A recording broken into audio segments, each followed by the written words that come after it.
Gracias por estar aquí un día más en otra entrega nueva de Cuéntame. Hoy tenemos una invitada muy especial, es una persona muy querida por mí, espero que no se note mucho en la entrevista. Y en la palabra que voy a leer a continuación, que está en Salmo 147:3, habla de personas como ella, de personas que entiendo yo que el Señor nos pone en el camino para que puedan ser luz, como dice la palabra. Y Salmo 147:3 nos dice que Él sana a los quebrantados de corazón y venda las heridas.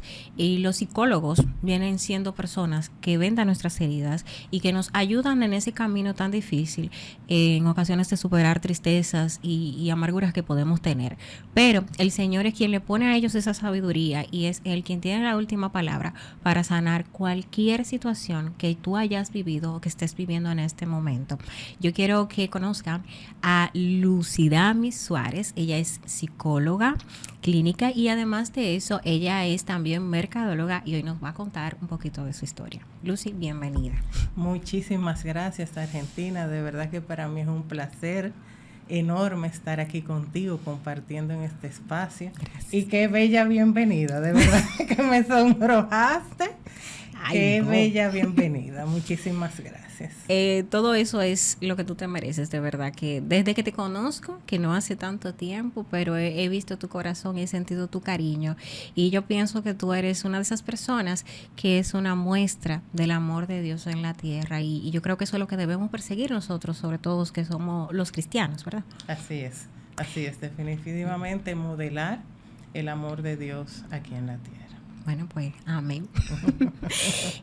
Yo quiero conocerte un poquito más. Yo sé que nuestro público de esta entrevista le va a sacar mucho provecho. Y yo quisiera que iniciemos por el principio. ¿Quién es Lucidamis Suárez? ¿Dónde naciste? ¿De dónde eres? Bueno, me gusta tu pregunta de quién es. Siempre defino eso con hija de Dios. Esa es mi identidad primera. Yo nací en San Isidro. Ok, aquí capitaleña. Capitaleña. Mi padre era militar, entonces yo nací en el barrio de San Isidro de militares. Mi madre era maestra. Okay. Entonces ya tú puedes ver una mezcla interesante. ¿Qué perfiles? Así es. Y nací y me crié ahí en San Isidro hasta los 7 años. Fue una experiencia muy bonita para mí porque era un ambiente muy sano, un ambiente donde yo podía jugar, donde había mucha inocencia, mucha oportunidad de subirme en mata, de andar libre, que hoy en día es un poquito limitado. Es un poco limitado. ¿Cuál era tu juego favorito de esa época? Me encantaba montar bicicleta. Ok. Y las muñecas. ¿No te pelaste la rodilla? Varias veces. Dicen por ahí que el que no se cae de la bicicleta y se pela, no aprende. No aprende. Eso mismo le digo a mis hijas. Cuando ya las dos aprendieron. De que ya aprendieron. Con esa misma metodología de caerse y los pelados, pero sí. A mí se me fue toda esta parte de esa mano. Y ahí aprendí. Ahí aprendiste. Pero me costó. Entonces, después de los 7 años, te mudas de San Isidro. ¿Cómo fue crecer con un padre militar? Tú eres una persona muy calmada, muy pasiva, muy relajada. Algo que dista, tal vez, y tú no eres psicorrígida. Regularmente las personas que son hijos de militares tienden a ser así como ellos, un poquito disciplinados al extremo, exigentes. Tú no eres así, o por lo menos no te vemos así. No lo soy, y de hecho es muy curioso porque mi padre, a pesar de ser militar, mi personalidad es muy influenciada por él. Okay. Es decir, él era una persona estricta y correcta, pero en su oficio. Pero cuando ya llegaba a mi casa, de verdad que asimismo una persona muy ecuánime, muy tranquila, mi papá nunca me dio una pela. Okay.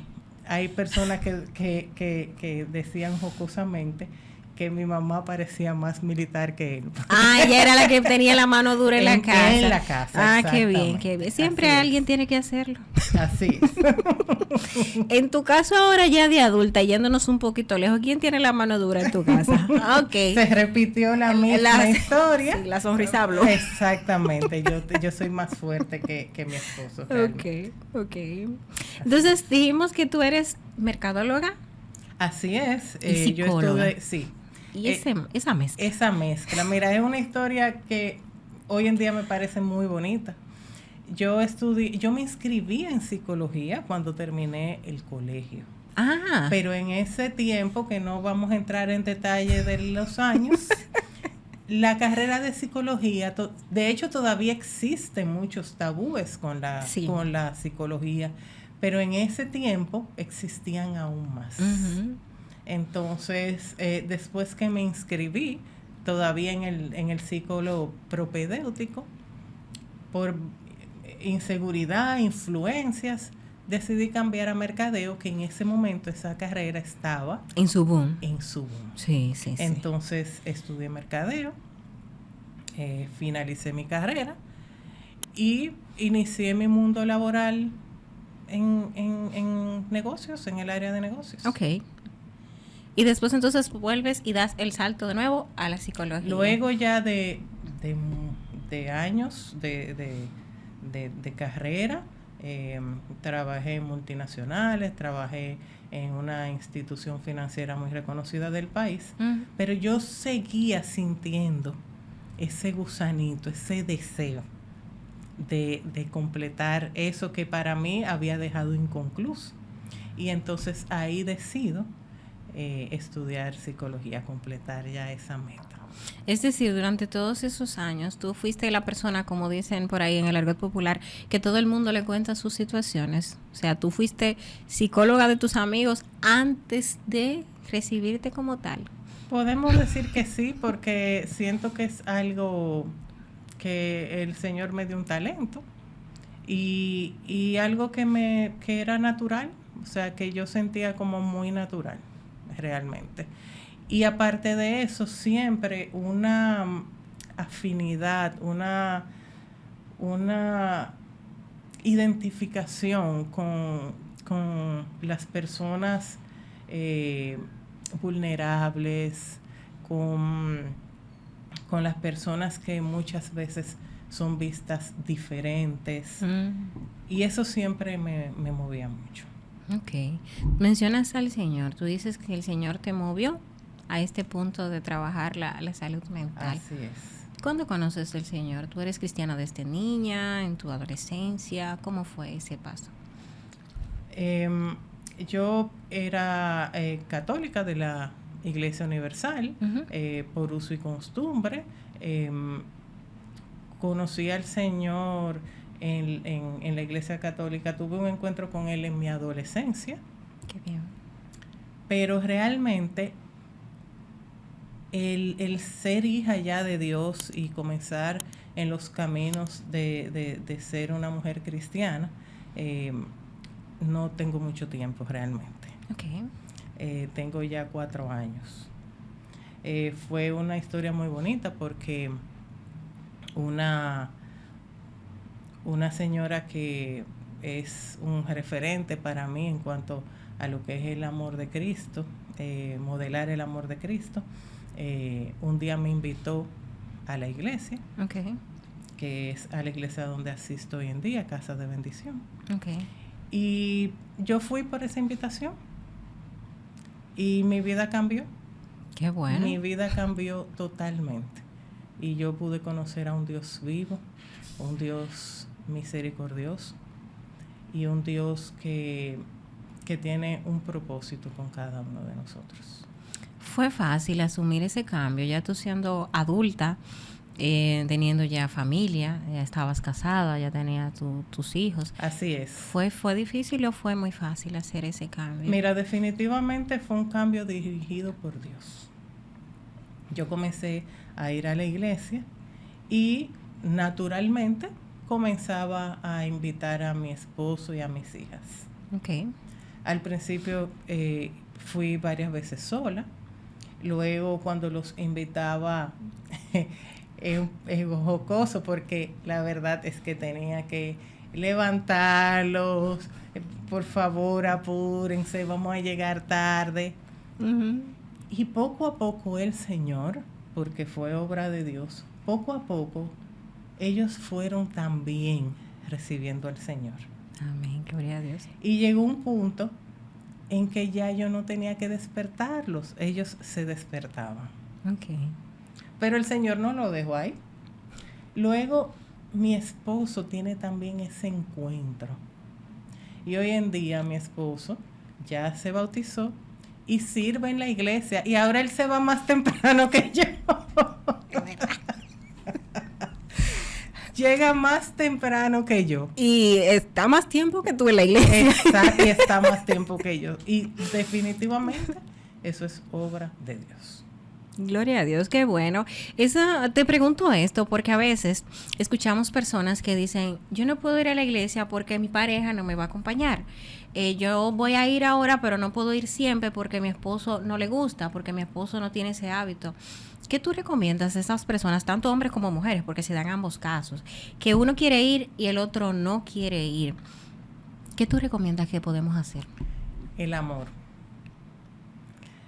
que es la enseñanza que Jesús nos dejó.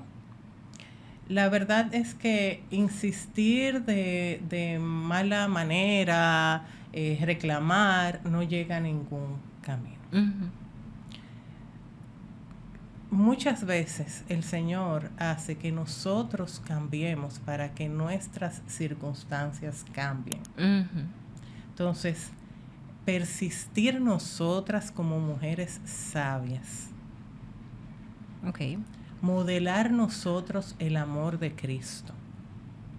Porque muchas veces nos enfrascamos tanto que en vez de alejar al esposo, de acercar al esposo, en vez de acercar al esposo, lo alejamos. Uh-huh.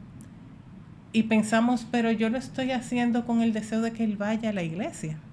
Pero también nuestro hogar es un ministerio. Y no podemos descuidarlo. Uh-huh. Y de hecho, la palabra de Dios dice que no es bueno que el hombre esté solo. Y el matrimonio fue instituido por el Señor. Entonces, persistir nosotras en seguir creciendo en la palabra de Dios, mostrar amor hacia nuestro esposo, hacia nuestros hijos, y que sea ese amor que los mueva a querer tener eso que nosotras estamos teniendo. Excelente.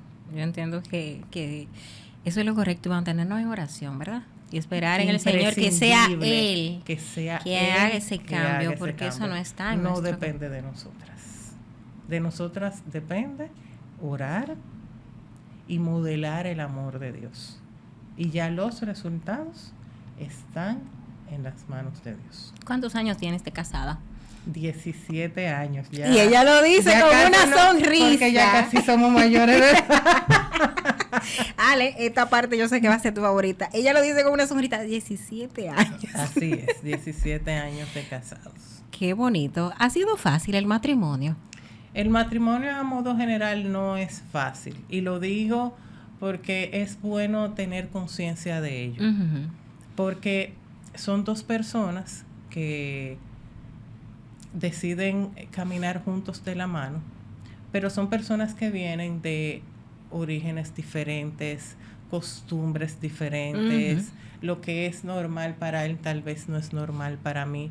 Entonces requiere de un proceso de adaptación, un proceso de compenetración, de comunicación. La comunicación es básica, pero sobre todas las cosas que el Señor esté presente en el matrimonio. Amén. ¿Tienes 2 hijas? Tengo 2 princesas. Una tiene 13 años y la otra tiene 9 años. Wow. Son ya 2 jovencitas. Sí, 2 jovencitas. Así es. Que gracias a Dios están en los caminos del Señor. Así también. Es. Gracias a Dios. Y el propósito de niños, en tus redes sociales vemos que estás trabajando con niños en el área de la psicología. Así es. ¿Qué te llevó a trabajar con niños? ¿Por qué no trabajar con adultos? Si actualmente está tan de moda el trabajo en la psicología con los adultos por el tema de la depresión, el estrés laboral, el deseo de querer tener todo y al final no tener nada. ¿Qué te llevó a trabajar con niños? Mira, de hecho, yo una vez elegí el camino, entendía que iba a trabajar con adultos. De hecho, trabajo con adultos. Okay. Pero ¿cómo llegan los niños? Porque el Señor tenía ese plan para mi vida. Cuando yo estaba en proceso de concluir la carrera, el Señor permitió que yo hiciera mi pasantía en la Fundación Manos Unidas por Autismo, que es una fundación que hace un trabajo hermoso, tanto con niños como con jóvenes y adultos. Y es muy curioso porque generalmente estamos acostumbrados a ver a los niños con autismo. Sí. Pero en esta fundación trabajan un programa muy hermoso que les enseña a los jóvenes y a los adultos habilidades para la vida diaria, donde ellos tienen un local donde hicieron una especie de un hogar, una casa, que tiene su cama, tiene una cocina equipada. Entonces aquí se le enseña a cómo preparar su cama, a cómo preparar ciertos alimentos, a fregar, a lavar su ropa, para que ellos puedan en algún momento tener cierto grado de independencia de acuerdo a su situación particular. Una vez concluí esta pasantía, por motivación propia, tuve un encuentro con un psiquiatra reconocido del país. Tuvimos un solo encuentro y en ese encuentro conversamos sobre la psicología y él me invitó a un hospital infantil de la República Dominicana. Y ahí estuve realizando una pasantía voluntariado con una psicóloga infanto-juvenil. Y de ese encuentro surgió todo esto de trabajar los talleres con niños. Qué bueno y qué bonito que el Señor ha puesto eso en tu corazón. Yo entiendo que la clave de nosotros poder construir un mejor futuro, mejores seres humanos para ese futuro, es trabajando desde ahora con nuestros niños. Y qué bueno que tú te has enfocado en esa parte y esperemos que más personas también se sumen a ese proyecto y que siga creciendo para la gloria de Dios. Para la gloria de Dios. Realmente hemos tenido ya 2 talleres, tenemos un tercero en proceso, así que pueden estar pendientes de las redes sociales donde lo vamos a estar anunciando. Y ha sido una experiencia muy bonita. Primero, ver cómo los padres se han interesado en que sus hijos participen. Esto denota la importancia que ya y la conciencia sobre todo que ya se está teniendo de lo que es la salud mental.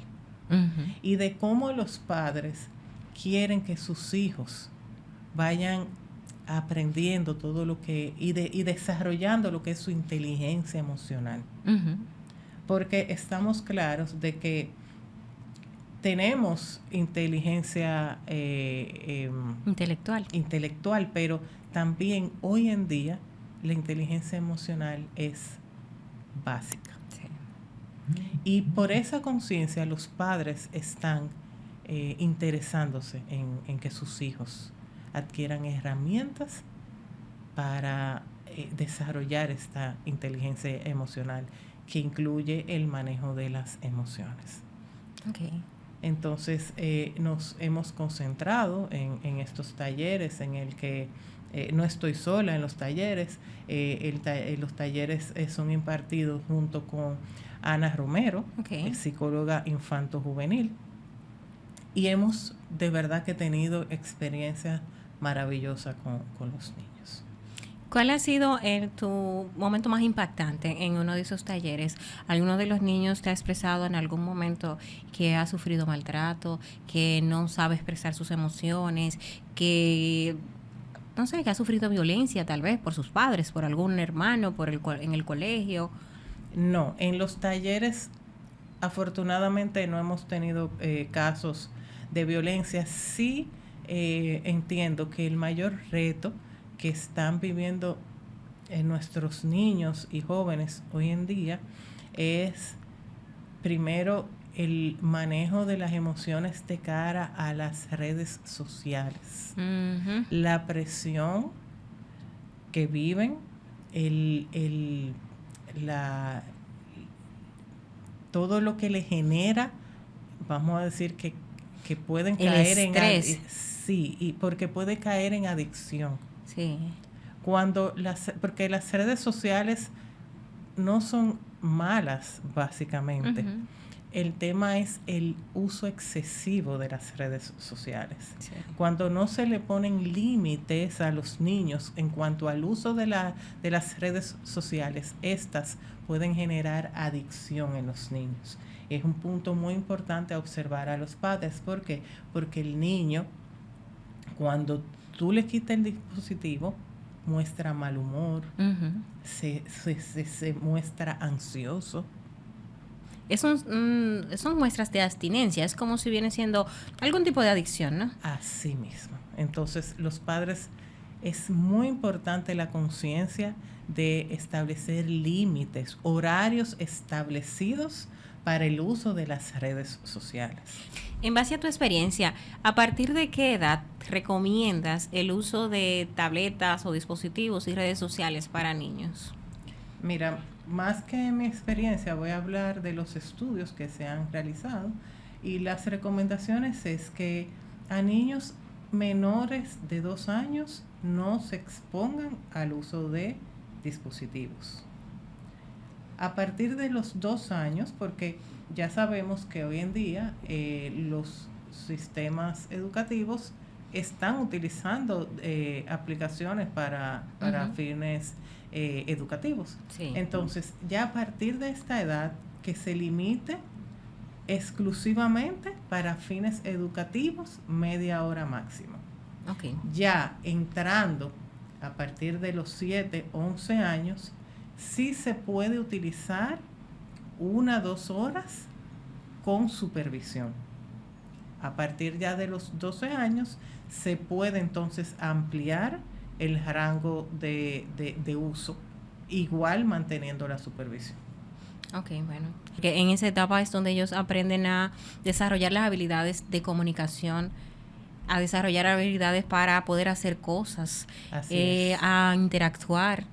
A veces hay niños que llegan a la adolescencia o niños entre los 9, 10 años que no saben comunicarse, no saben interactuar con el entorno, y a veces hay incluso reuniones familiares y estos niños tú los ves sentados en un sofá con un celular o con una tableta y no conocen a veces ni siquiera la familia, pero es porque se han adaptado, ahí ya están tan sumergidos en este mundo de las redes sociales, y creo que por redes sociales no nos referimos solamente a Instagram, a Facebook, sino también a la cantidad de juegos que los niños a la cantidad de juegos. De hecho, hay un juego muy, muy popular hoy en día que los niños construyen casas, decoran, juegan.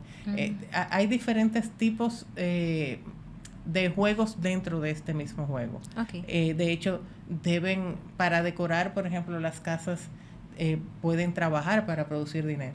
Entonces, el estar sumergidos en este tipo de juegos puede producir que haya una distorsión entre lo que es la realidad. Ajá. O sea, ¿cuál es mi mundo? ¿En este que estoy o este virtual en el que invierto tantas horas? Y eso es peligroso.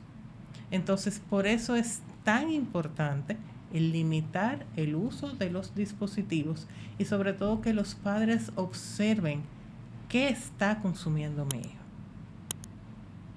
Sí, porque se han visto casos en los que dibujos animados y los mismos juegos, que son actos supuestamente para niños de ciertas edades, tienen a veces contenido que no es apropiado.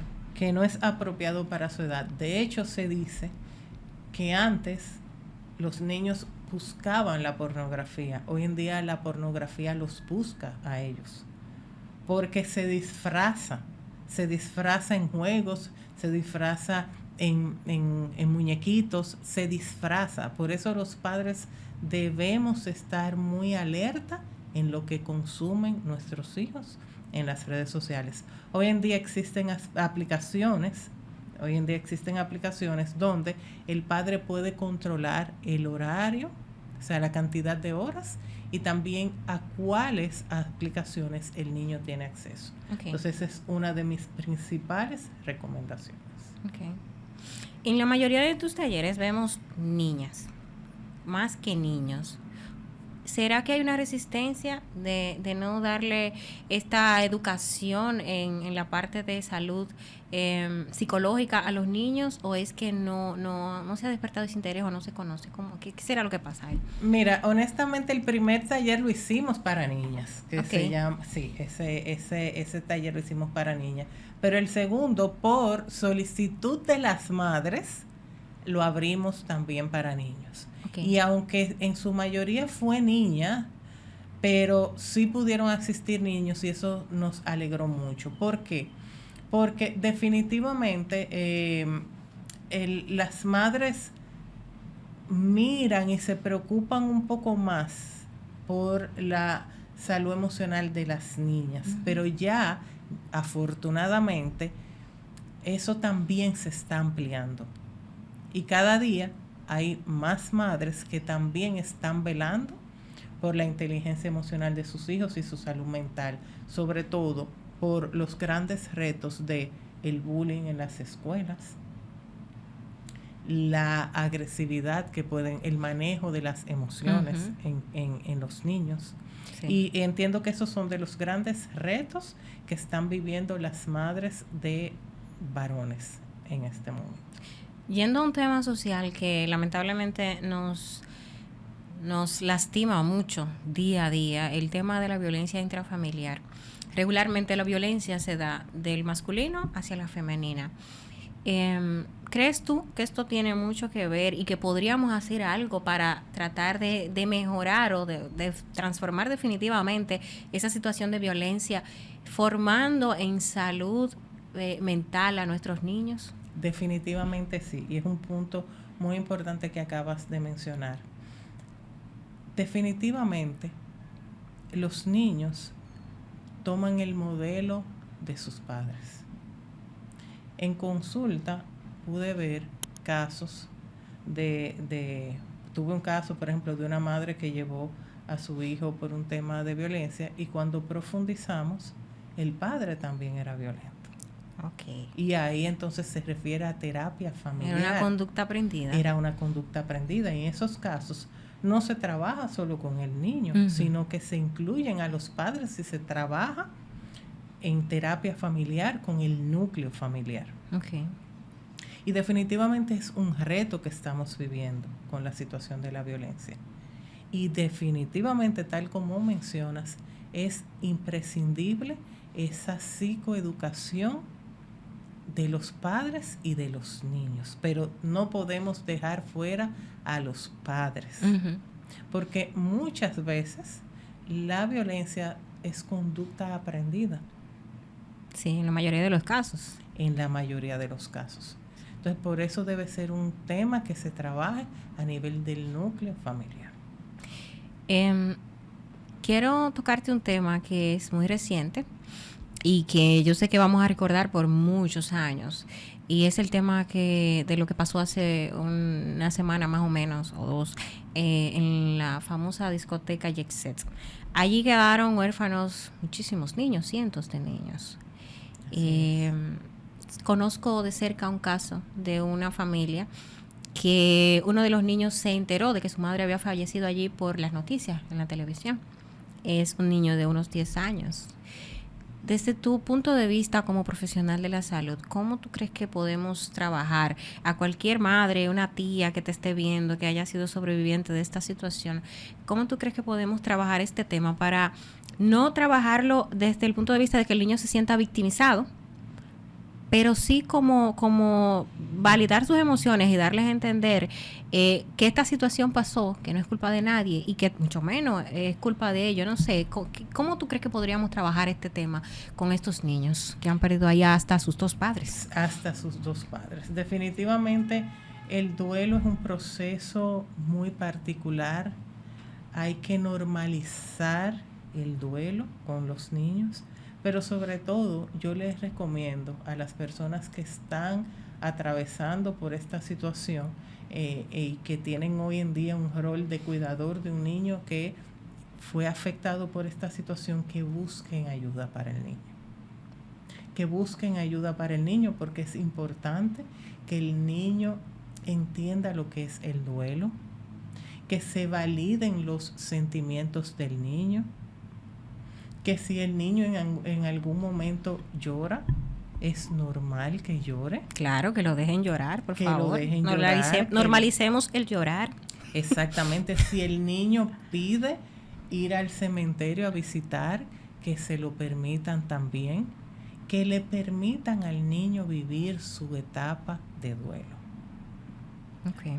Muchas veces se quiere no tocar el tema por miedo, pero si el niño muestra interés en hablarlo, deben hablarlo. Si el niño o la niña quiere ver fotos, que se lo permitan, que le permitan vivir el duelo y sobre todo que busquen ayuda para acompañarlos, porque fue una situación traumática, repentina, y la ayuda, y hoy en día existen muchos, o sea, como es una situación que afectó al país, hay muchos lugares donde se le está brindando asistencia para estos fines. Okay. Yo creo que ya estamos llegando a la parte final de nuestra conversación el día de hoy y no quiero irme sin preguntarte, ¿qué significa para ti Casa de Bendición? Casa de Bendición significó conocer a Dios realmente, conocer a un Dios vivo, a un Dios misericordioso. Casa de Bendición trabajó mi carácter. Casa de Bendición me enseñó lo que es el amor al prójimo, el interés por nuestros hermanos. Me ha dado la oportunidad de estar en el Ministerio de Ayuda y de llegar a zonas necesitadas, no solo para llevar una ayuda como alimentos, como ropa, como juguetes, sino también para llevar ese mensaje de esperanza en Dios y de esperanza de salvación. Casa de Bendición ha sido una bendición para mí, para mi familia, la oportunidad de que mis hijas tengan una relación con Dios y sobre todo de poder servirle a Dios, de servirle a Dios con Dios. Qué bonito. Qué bonito, gloria a Dios. Te escucho hablar de servir, de ayudar, llevar, pero las personas que estamos tal vez un poquito más cerca de ti, sabemos que tú también tienes tus situaciones. Y si no me equivoco, tu madre es ya una persona muy adulta y tú la cuidas también. Así es. Fue muy, muy curioso lo que me pasó y me quiero aprovechar este espacio para llevar un mensaje en torno a eso. Mi madre tiene una condición de salud de Alzheimer. Se diagnosticó en el 2018. Yo en ese momento todavía ni siquiera estaba no estaba graduada de la carrera. Okay. Pero como te comenté de que Dios, ese era el propósito que yo siento que Él tenía para mí, yo comencé a observar ciertas conductas que para las otras personas no eran perceptibles. Okay. Y quiero llevar ese mensaje. Muchas veces cuando tenemos parientes cercanos, achacamos ciertas conductas a los años. No, eso son cosas de la vejez. Uh-huh. Y yo exhorto a que que sea visitado un especialista, un geriatra. ¿Cómo se llama la condición que tiene tu madre? Alzheimer. Alzheimer. Ella tiene Alzheimer. Ella comenzó a presentar olvidos en la cotidianidad. Y ya en cierta edad lo vemos como natural, ¿no? Eso es un tema de la edad. Eso es tema de la edad. Olvidos de que frecuentemente se le perdían las llaves, frecuentemente se le perdía la cartera, colocaba cosas en lugares no adecuados. Y esto me fue llamando la atención. Okay. Y por eso comencé el proceso. Y al poder detectarlo a tiempo, es una oportunidad para que se puedan suministrar los medicamentos. Esto es una condición, el Alzheimer es una condición que no se cura hasta el momento, aunque hay muchos avances que están apuntando a esto, uh-huh. Pero todavía por lo menos aquí en la República Dominicana, los medicamentos que se están utilizando son medicamentos que hacen que el proceso degenerativo sea más lento. Okay. Entonces, esa es la importancia de detectar a tiempo, de un diagnóstico temprano. Sí. Entonces, le exhorto a las personas que son cuidadores o que tienen familiares ya envejecientes, que si notan situaciones de olvido, situaciones de confusión, situaciones de incluso cambios de humor, que no dejen de buscar ayuda para que sea evaluado, que no digan, no, eso es por la edad, no siempre es así. ¿Qué tan difícil ha sido para ti llevar esta situación de tu madre con esta enfermedad que, como muchas personas también lo atraviesan? En redes sociales sigo a Celina Estoribio, que es una actriz muy famosa y tiene a su madre con esta misma condición, y ella a veces comparte videos en donde se le ve cuidando a su mamá, tratando de ayudarla a recordar y a crear momentos bonitos, a pesar de que ella tal vez a veces ni sabe quién es Celine. ¿Qué tan difícil ha sido para ti este proceso? Mira, el cuidador se ve muy afectado y hay muchas cosas que yo he tenido que dejar de hacer. Pero yo creo fielmente en lo que dice la palabra de que honrarás a tu padre y a tu madre. Y no condiciona, la palabra no condiciona. Es clara cuando nos exhorta. No es un mandamiento cuando nos exhorta a honrar a nuestros padres. Y la verdad es un camino difícil, pero es tan gratificante el tu poder darle amor a quien te dio amor a ti, porque se tornan vulnerables, se tornan indefensos. Sí. Es un proceso degenerativo, van perdiendo poco a poco sus facultades. Pero para mí es tan gratificante cuando por la mañana yo veo a mi madre y ella me dice, buenos días, mi niña linda, que todavía bella. Me recuerda. Qué bella. Y mantener ese recuerdo vivo, que ellas puedan interactuar, ella pueda interactuar con mis hijas, que ella pueda todavía sentir un ambiente cálido,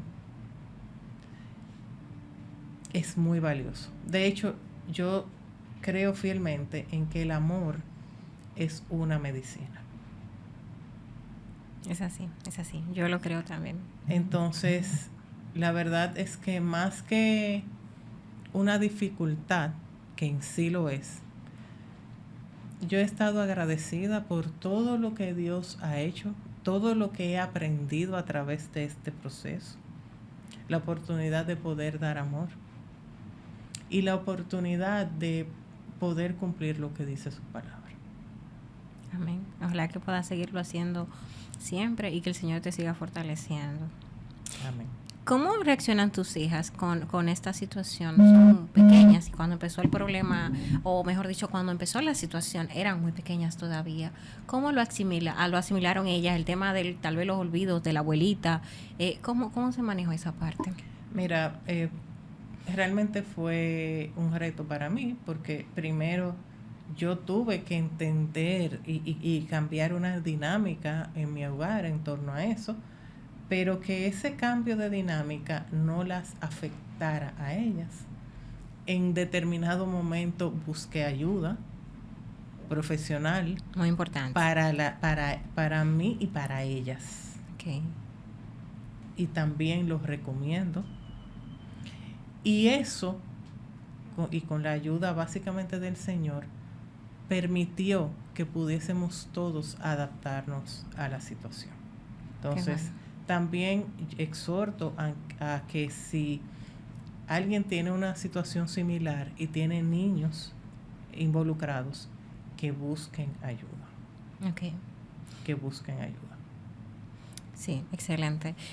Actualmente hay muchas familias que pasan por esta realidad y he visto casos de algunas personas que hasta ocultan la situación. Lo que hacen es que se distancian. Qué bueno que en tu caso, tu familia por completo, tu esposo, tus hijas y tú han optado por servir, por ser amor para esa madre que lo fue por tantos años y que lo sigue siendo, que todavía en medio de su situación te dice buenos días mi niña linda, y qué gratificante debe ser para ti. Y eso también debe servir de ejemplo para tus hijas. El ver el cuidado que tú tienes con tu madre ahora en esta situación, esto sirve de ejemplo para ellas. Así es.